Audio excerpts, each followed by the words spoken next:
সেচের অভাব, নষ্টের মুখে বিঘার পর বিঘা ফসল। তাতেই যেন বিনা মেঘেই বজ্রপাত চাষিদের মাথায়। ব্যাপক চাঞ্চল্য দুর্গাপুরের কাকসার বীজবিহারের শিবপুরে।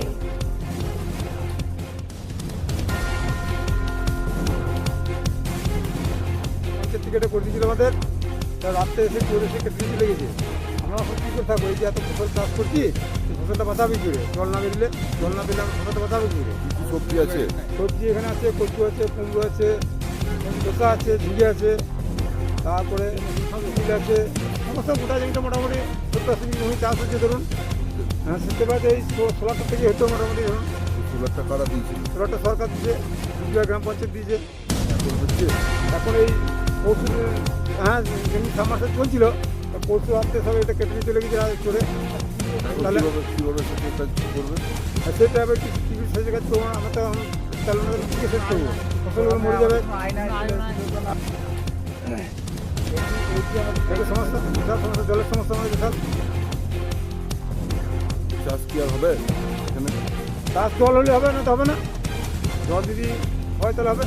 ব্যবস্থা গ্রহণের আশ্বাস প্রশাসনের। 2021 থেকে 22 পঞ্চদশ অর্থ কমিশনের অর্থব্যয় বীজবিহার গ্রাম পঞ্চায়েতের উদ্যোগে শিবপুরের চাষের জমিতে সৌরশক্তি চালিত সাবমার্সিবল বসানো হয়।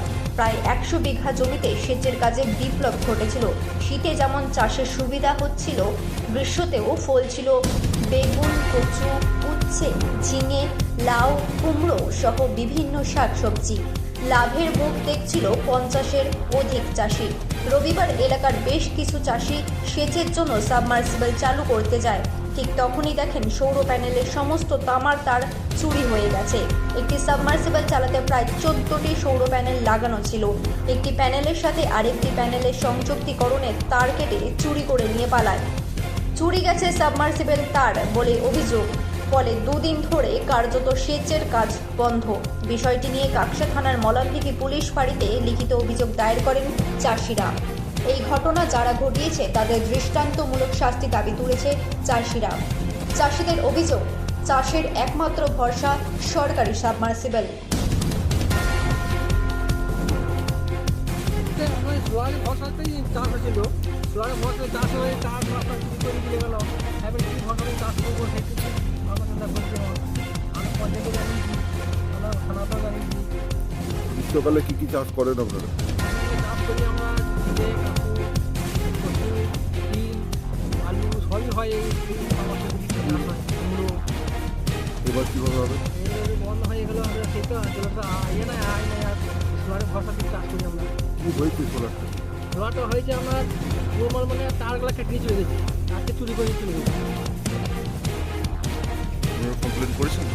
থানাতে কমপ্লেন করেছি। কি চাইছেন এখন? এখন চাই যে আমাদের সরকার থেকে ভালো হয় তো আমাদের, সে বলছি। এখন দুষ্কৃতীরা যেভাবে তাণ্ডব লীলা চালিয়েছে, এবার আমরা কিভাবে চাষ করব সেটাই ভেবে পাচ্ছি না। চরম দুর্বিপাকে পড়েছি আমরা। দ্রুত পদক্ষেপ গ্রহণ করুক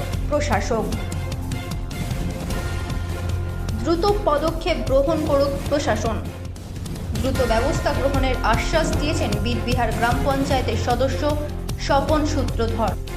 আমরা বিষয়টা বলতে আইনি করে দিন। এখন আমি দেখছি গত পরশু দিন রাতে কিছু লোক হয়তো এসে চাষিদের উপর অত্যন্ত আরম্ভ করেছে, তার কেটে নিয়ে চলে গেছে। তো আমরা চাষিদেরা পুলিশ ক্যাম্পে জানিয়েছে, আমিও পুলিশ ক্যাম্পে জানিয়েছি। দ্রুততার সঙ্গে ওরা দোষীদের ধরে সমস্যা কিছু নয়। আমরা চাষিদের সাথে আমাদের সরকার সর্বদা আছে, আমরা দেখছি বিষয়টা প্রশাসন। এখন দেখার বিষয় দুষ্কৃতীদের বিরুদ্ধে পুলিশ কতটা তৎপর হয়। দুর্গাপুর থেকে অনুরাধা সেনগুপ্তের রিপোর্ট, খাঁটি খবর।